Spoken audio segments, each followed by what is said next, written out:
Propinda, pimpinan OPD, serta peserta Musrenbang LKPD Kabupaten Labuhan Batu tahun 2021. Assalamualaikum warahmatullahi wabarakatuh. Selamat pagi menjelang siang dan salam sejahtera bagi kita semua.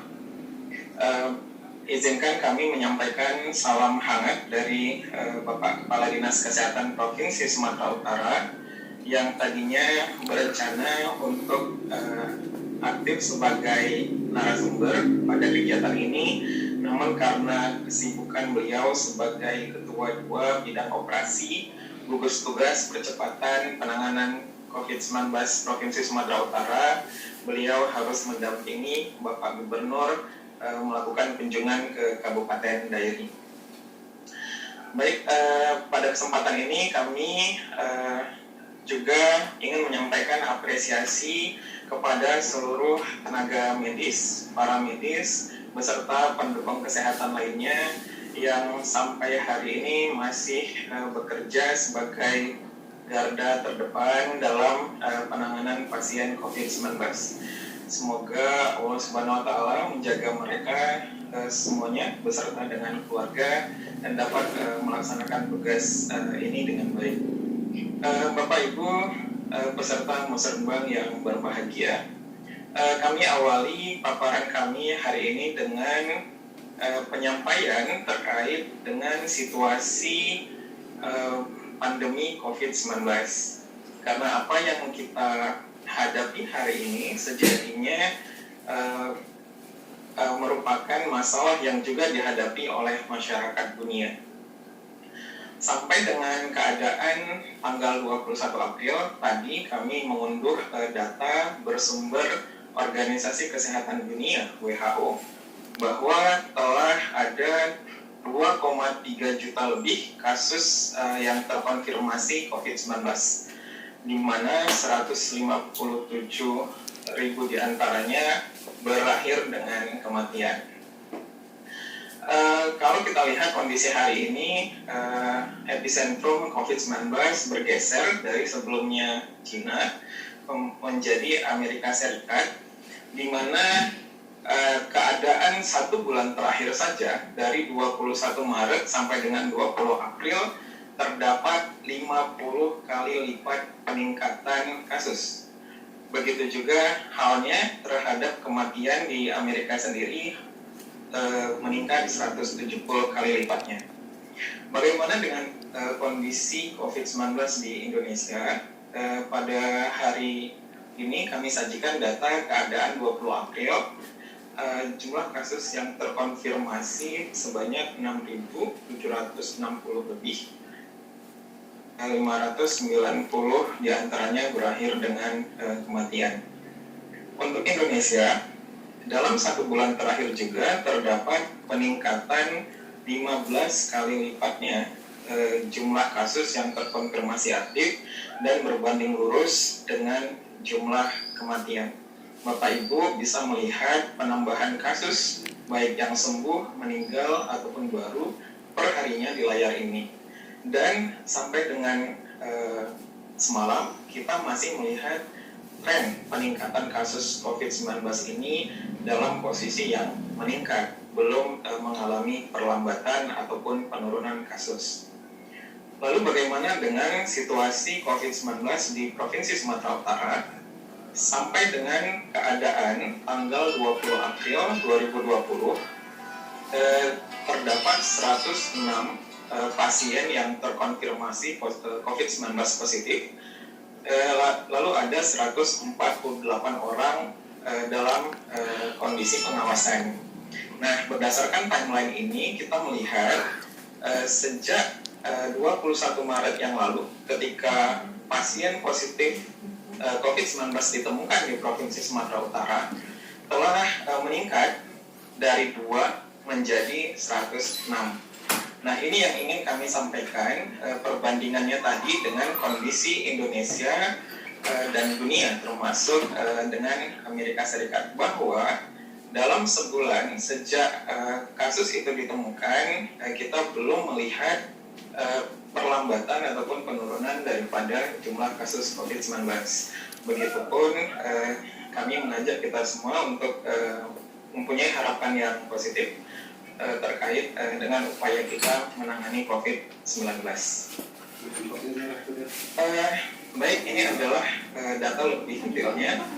Pasien yang terkonfirmasi positif tadi kami sampaikan berjumlah 106 orang, 83 di antaranya terkonfirmasi positif menggunakan PCR dan 23 lainnya terkonfirmasi positif menggunakan alat tes cepat atau rapid diagnostic test.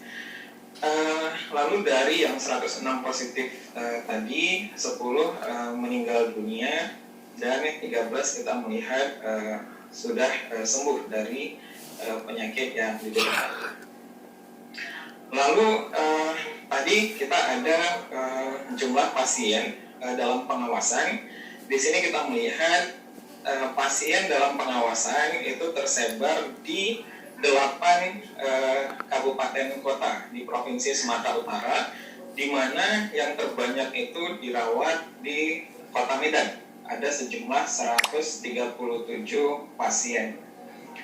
Paling banyak dirawat di Rumah Sakit Bunda Tamrin, lalu ada rumah sakit rujukan yang ditetapkan berdasarkan keputusan gubernur, yaitu Rumah Sakit Marta Friska Martapuri, lalu ada Rumah Sakit Columbia Asia, dan seterusnya. Artinya penyebaran pasien dalam pengawasan di Kota Medan tidak hanya pada rumah sakit yang rujukan penanganan pasien COVID-19 yang ditunjuk oleh Kementerian Kesehatan, tapi juga dirawat di rumah sakit rujukan yang ditetapkan berdasarkan keputusan gubernur maupun juga rumah sakit swasta yang ada di Kota Medan. Lalu ada 3 pasien dirawat di RSUD Sultan Sulaiman di Serdang Bedagai, 1 pasien di Langkat, 19 pasien dirawat di Deli Serdang, yaitu di rumah sakit rujukan penanganan pasien COVID-19 yang ditetapkan berdasarkan keputusan gubernur, yaitu GL Tobing. Lalu ada 1 dirawat di Kota Siantar, 18 di Kabupaten Simalungun, 13 diantaranya di Rumah Sakit Perdagangan, dan 5 lainnya di Rumah Sakit Rondahaim. Lalu untuk di Tapanuli bagian selatan, kita melihat ada 1 yang dirawat di RSUD Kota Padang Sidimpuan, dan 1 lagi di Padang Lawas, yaitu di Rumah Sakit Sibukuan. Kalau kita lihat penyebaran ini memang dari sisi jumlah melampaui tadi dari jumlah ODP yang disampaikan, karena ada kemungkinan yang dirawat di sini termasuk di dalamnya ODP yang mungkin statusnya sudah tidak lagi bergejala ringan, tapi mungkin sedang atau berat. Lalu kami di sini sajikan data terkait ilmiah gitu ya, dari yang disampaikan di literatur ilmiah, di jurnal ilmiah, di mana kalau kita lihat di sini kurang lebih 14% saja dari kasus yang terkonfirmasi itu yang membutuhkan perawatan di rumah sakit, di mana 11,4% itu dengan kasus ringan yang sebenarnya tidak perlu perawatan, 1,93% diantaranya akan mengalami pneumonia, 0,36% kritis, dan 0,32% lainnya berakhir dengan fatalitas.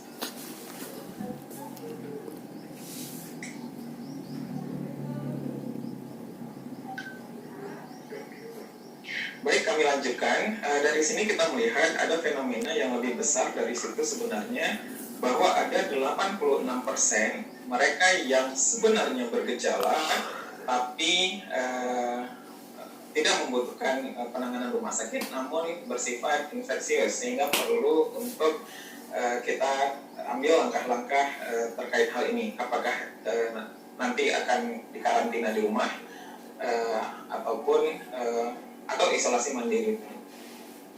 Baik, terkait dengan cepatnya penyebaran atau transmisi daripada penyakit COVID-19, ini ada beberapa indikator yang mendukung terjadinya hal demikian, yaitu memang dari sisi populasi jumlah penduduk kita cukup besar, di mana di Sumatera Utara sendiri ada kurang lebih 14 juta penduduk. Kemudian sebagian besarnya tinggal di wilayah kota, lalu masih tinggi juga persentase penduduk yang tinggal di rumah, tapi dalam kondisi yang tidak begitu luas. Lalu angka insidensi pneumonia kita masih tinggi, kemudian tingkat mobilitas penduduk, yaitu penduduk yang berpergian cukup besar, dan juga rendahnya praktek cuci tangan yang tidak benar berdasarkan hasil Riskesdas 2018. Lalu yang dilakukan oleh Indonesia dan dalam hal ini juga Provinsi Sumatera Utara, ada 3 strategi yang mengikuti panduan yang ditetapkan oleh Badan Kesehatan Dunia. Terkait dengan deteksi, maka perlu cegah tangkal penyakit di pintu masuk negara. Kemudian kesiapan laboratorium, dalam hal ini kita sudah mempersiapkan dan juga dibantu persiapannya oleh pusat, yaitu Rumah Sakit USU untuk pemeriksaan PCR, yang kita harapkan hasil dari pemeriksaan itu tidak lagi menunggu dalam waktu yang lama. Kemudian terkait kesiapan rumah sakit rujukan, sudah ada tadinya 5 rumah sakit yang ditetapkan oleh Kementerian Kesehatan, lalu berdasarkan keputusan gubernur ditetapkan pula 5 rumah sakit lainnya, sehingga total ada 10 rumah sakit rujukan. Kemudian terkait deteksi juga perlu pemberdayaan masyarakat, peningkatan surveillance infeksi influenza, ya, penyakit seperti influenza, kemudian penyediaan alat deteksi cepat. Lalu dari sisi pencegahan, tentunya gerakan masyarakat hidup sehat, GERMAS, peningkatan edukasi masyarakat mengenai COVID-19 melalui berbagai media, lalu penyediaan call center, dan adanya protokol-protokol kesehatan dan pedoman yang seyogianya dipatuhi oleh seluruh masyarakat. Terkait dengan respon, ada tata laksana kasus, kemudian penelusuran kontak, peningkatan komunikasi risiko, ada observasi terhadap kelompok-kelompok yang berisiko, yang itu mereka yang kontak erat dengan pasien infeksius. Ada juga kekarantinaan terkait pembatasan sosial berskala besar yang diterapkan di beberapa kota besar di Pulau Jawa. Lalu implementasi social distancing dan physical distancing yang mungkin sudah kita jalani selama ini. Lalu terkait dengan pencatatan dan pelaporan. Tentu ketiga strategi ini, baik deteksi, pencegahan maupun respon, membutuhkan dukungan yang kuat dari seluruh sektor. Tidak mungkin dalam hal ini fungsi kesehatan saja yang diharapkan, tapi juga partisipasi aktif dari kita semua. Terkait dengan respon kekarantinaan, kalau dia kasus yang terkonfirmasi tanpa gejala atau OTG, sejatinya cukup melakukan isolasi diri di rumah. Sedangkan yang punya gejala ringan juga cukup isolasi diri di rumah, sedangkan yang sedang itu dirujuk ke rumah sakit darurat. Untuk tingkat provinsi sudah ada keputusan gubernur tentang penetapan rumah sakit darurat COVID-19, namun sampai dengan saat ini belum dioperasionalkan karena masih memadai untuk ditangani di rumah sakit rujukan. Kalau dia kasusnya sudah berat, maka perlu dirujuk ke rumah sakit rujukan. Sebagaimana yang kami sampaikan tadi, telah ada 10 rumah sakit rujukan, 5 diantaranya ditetapkan oleh Kementerian Kesehatan dan 5 lainnya ditetapkan oleh Gubernur Sumatera Utara. Dalam rangka percepatan penanganan COVID-19 di Provinsi Sumatera Utara, kami dari Fungsi Kesehatan telah menyampaikan kemarin rencana kebutuhan baik barang ataupun jasa dalam rangka penanganan COVID. Jadi di tingkat provinsi pembagian peran ini hanya ada 2, yaitu fungsi kesehatan dan non kesehatan, di mana fungsi kesehatan yang menjadi leading sektornya adalah Dinas Kesehatan Provinsi dan non kesehatan oleh BPBD Provinsi. Terkait dengan belanja tidak terduga fungsi kesehatan, kami mengalokasikan anggaran yang telah disetujui oleh Bapak Gubernur kurang lebih 199 miliar kepada 5 komponen. yaitu untuk peningkatan kapasitas SDM kesehatan dalam pelaksanaan bimbingan teknis untuk penanganan COVID yang ditujukan bagi tenaga kesehatan. Tentunya untuk penyiapan rumah sakit rujukan yang tadinya tidak operasional seperti rumah sakit Marta Priska Multatuli ataupun rumah sakit lain yang memang sebelumnya belum pernah bersinggungan dengan COVID-19. Porsi yang paling besar dari belanja tidak terduga fungsi kesehatan adalah dalam rangka penyediaan bahan dan peralatan penanganan pasien COVID-19. Dalam hal ini, Provinsi membeli sejumlah bahan untuk dibuat secara mandiri, hand sanitizer yang selanjutnya akan didistribusikan ke pelayanan kesehatan yang melakukan perawatan pasien COVID-19. Lalu, kita juga menyediakan anggaran dalam rangka penyediaan prasarana pendukung untuk penanganan COVID, seperti ambulans bertekanan negatif serta isolation transport untuk merujuk pasien menggunakan ambulans tapi tidak dilengkapi tekanan negatif. Lalu kita juga siapkan BMHP untuk penanganan spesimen, kemudian peralatan pendukung bagi petugas lapangan, penyediaan bahan kimia, dan seterusnya penyiapan rumah sakit. Seperti yang kami katakan tadi, ada rumah sakit yang ditunjuk sebagai rumah sakit rujukan yang sebelumnya tidak beroperasi lagi. Kemudian komponen berikutnya dari belanja tidak terduga provinsi adalah penggalangan kerjasama berbagai komponen lintas program lintas sektor dalam penanganan COVID-19. Lalu kita juga melaksanakan surveillance pengiriman spesimen yang sebelumnya ke Jakarta, mudah-mudahan secara waktu bisa dipersingkat dengan dikirim ke rumah sakit khusus. Dan juga rujukan pasien COVID-19 bila ada pasien yang terkonfirmasi positif COVID dan perlu dirujuk ke rumah sakit rujukan. Lalu kami juga menyediakan anggaran untuk penyediaan insentif dan santunan kematian bagi tenaga kesehatan. Tentunya ini dalam rangka menyediakan terlebih dahulu sebelum nantinya akan disesuaikan dengan ketentuan lebih lanjut yang diatur oleh pusat.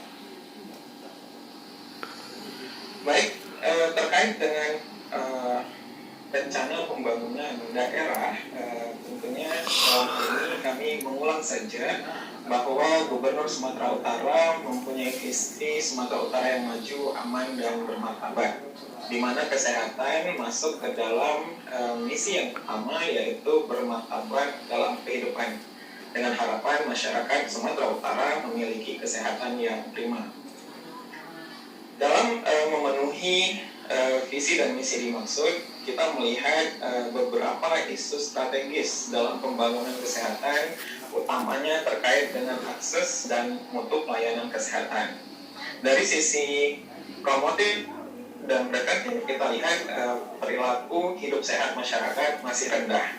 Dan pandemi COVID-19 ini mengajarkan kita untuk lebih aktif dalam melaksanakan perilaku hidup sehat, seperti yang sering diulang-ulang gitu ya, terkait dengan cuci tangan baik sebelum atau setelah melakukan aktivitas, kemudian etika bersin dan lain-lain.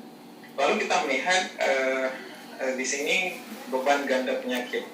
Dalam hal ini ada penyakit menular dan penyakit tidak menular. Di mana penyakit menular itu sendiri, ada penyakit yang memang baru saja muncul seperti yang kita hadapi saat ini, yaitu COVID-19, atau penyakit yang dulu pernah ada dan muncul kembali.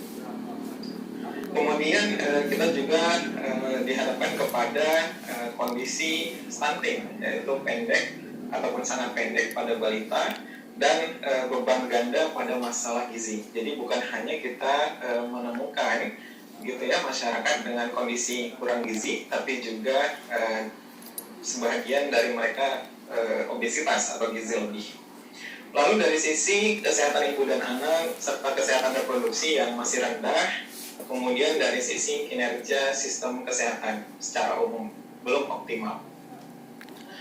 Lalu terkait dengan RPJMN, pemerintah pusat memiliki arah kebijakan dan strategi pembangunan kesehatan, yaitu meningkatkan akses dan kualitas pelayanan kesehatan dengan kata kuncinya cakupan kesehatan semesta, di mana bukan hanya menitikberatkan pada kepemilikan jaminan kesehatan, tapi juga menitikberatkan pada penguatan pelayanan kesehatan dasar, yaitu primary healthcare, dan juga upaya promotif preventif yang didukung inovasi dan pemanfaatan teknologi. Jadi ada 5 menjawab tadi yang kami sampaikan sebelumnya, yaitu peningkatan kesehatan ibu anak dan reproduksi, percepatan perbaikan gizi, peningkatan pengendalian penyakit, pembudayaan germas, serta peningkatan pelayanan kesehatan dan pengawasan obat dan makanan. Terkait dengan pembangunan kesehatan Provinsi Sumatera Utara, dalam RPJMD 2019-2023 untuk tahun 2021 telah ditetapkan sasaran makro pembangunan kesehatan, yaitu angka kematian ibu per 100.000 kelahiran hidup diharapkan 70,2. Kita sih berharapnya tidak ada ibu yang meninggal karena sebab-sebab kelahiran dan persalinan, tapi untuk sementara kita menetapkan target dimaksud. Kemudian untuk kematian bayi per 1.000 kelahiran hidup 4,1, prevalensi stunting yaitu pendek dan sangat pendek pada balita 29,5, dan angka kesakitan atau morbiditas penduduk sebesar 10,97. Kita lihat capaian pembangunan kesehatan Provinsi Sumatera Utara dari keempat indikator makro tersebut, di mana angka kematian ibu kita temukan trennya cenderung meningkat dari 180 kematian ibu pada tahun 2017 menjadi 202 kematian ibu pada tahun 2019. Namun bila dilihat AKI yang tadi per 100.000 kelahiran hidup, sebenarnya ketiga tahun ini memiliki capaian di bawah daripada yang telah ditetapkan di RPJMD.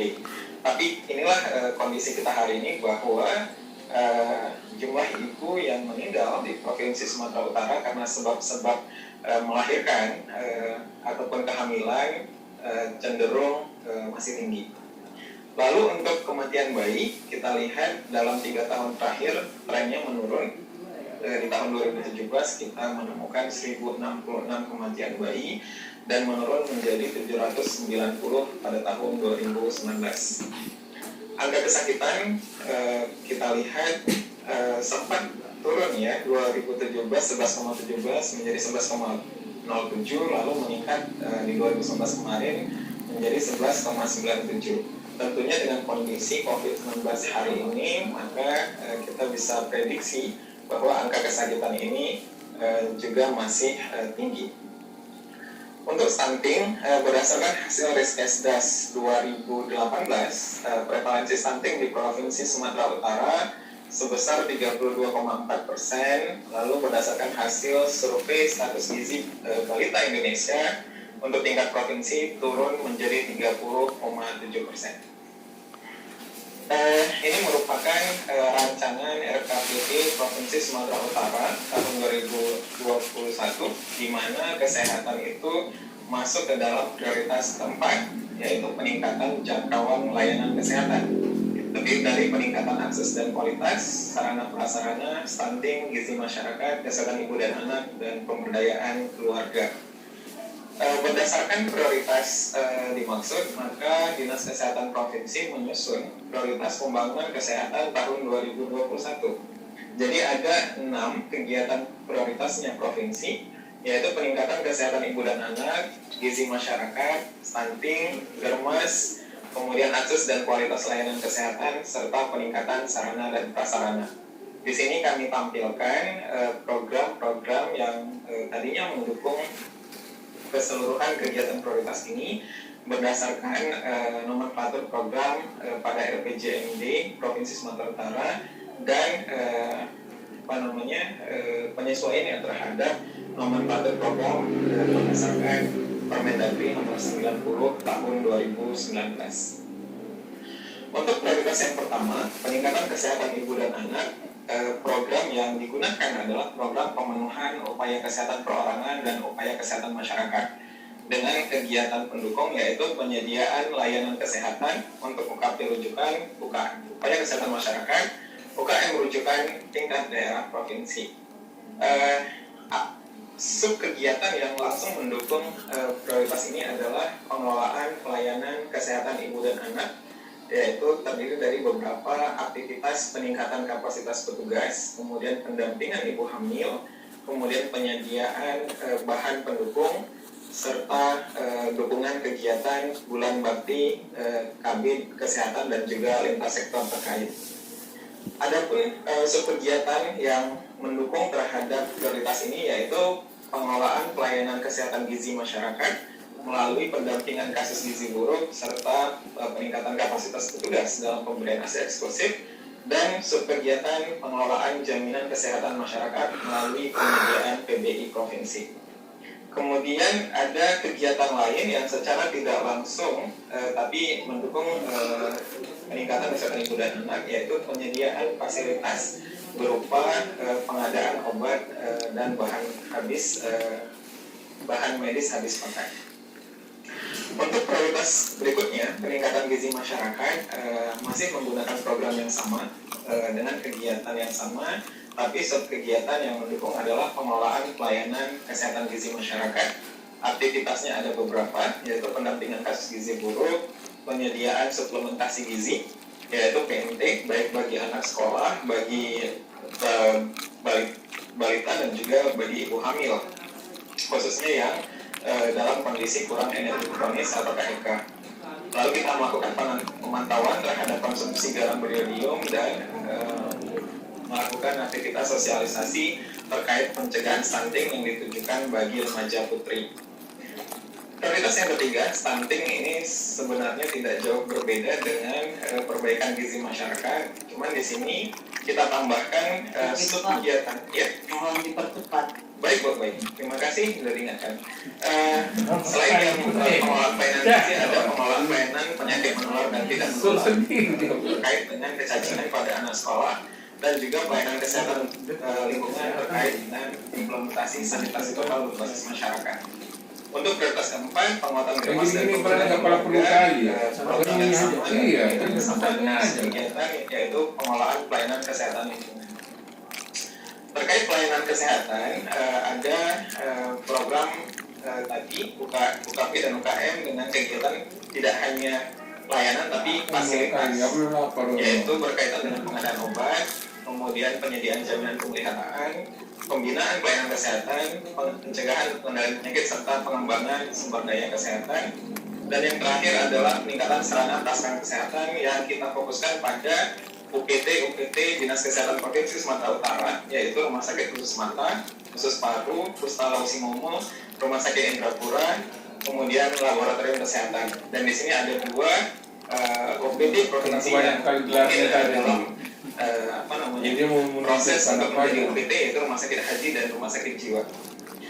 Lalu di tahun 2021 kita juga akan tetap melanjutkan proses dokter terbang, yaitu pengiriman tenaga medis spesialistik ke rumah sakit rujukan di Provinsi Sumatera Utara. Salah satunya adalah Rumah Sakit Tantau Prapat yang penetapannya sesuai dengan kebutuhan. Hanya saja karena COVID-19 kita terkendala dalam implementasinya, tapi kita masih tetap merencanakan untuk 4 bulan